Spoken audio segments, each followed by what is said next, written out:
Hi అందరికీ. నిన్న మన ప్రిపరేషన్‌లో ఒక 7½ అవర్స్ అయితే చదివాననమాట. అండ్ 29థ్ కూడా కంప్లీట్ అయిపోయింది.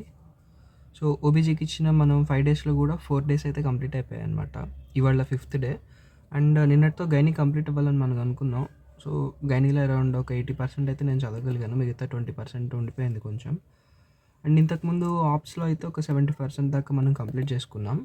ఈ పెండింగ్ టాపిక్స్ ఆప్స్‌లోవి, గైనిక్‌లోవి మనం ఇవాళ రఫ్‌గా ఒకసారి పైపైన చూసేసుకొని రివిజన్‌కి వెళ్ళిపోదాం అంతా.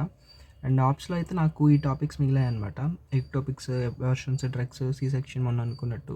అండ్ గైనీలో అయితే అన్నీ కార్సినోమాస్ ఉన్నాయి. అలాగే ఇన్ఫెక్షన్స్ వరకు మిగిలాయన్నమాట.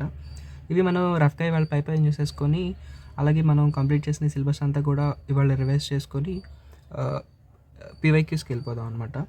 నేను ఆల్రెడీ కొన్ని పీవైక్యూస్ ప్యారలల్‌గా చేస్తూ ఉన్నాను. కొన్నిట్లో పెండింగ్ ఉండిపోయాయన్నమాట. ఆ కొన్ని పెండింగ్ ఉన్న పీవైక్యూస్ కూడా ఇవాళ చేసుకుందాం. ఇవాళ అన్ని రివిజన్, పీవైక్యూస్ అనమాట ఇవి 2. ఆ మిగిలిపోయిన ఈ 20%, 30%లో ఒకసారి పైపైన రఫ్‌గా చూసేసుకొని దీనికి వెళ్దాం.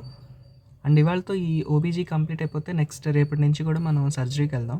సర్జరీ ఒక 6 డేస్ అనుకున్నాం. 6 డేస్ పెట్టుకుందాం. ఇదనమాట ఈ ఫోర్త్ డే గురించిన అప్డేట్.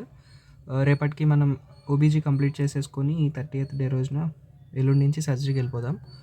అది ఆహ్, రేపు కలుద్దాం మరి గైనీ ఎంతవరకు కంప్లీట్ అయింది, అసలు అవ్విందా లేదా, ఇవన్నీ రేపు మాట్లాడుకుందాం. Keep preparing and by.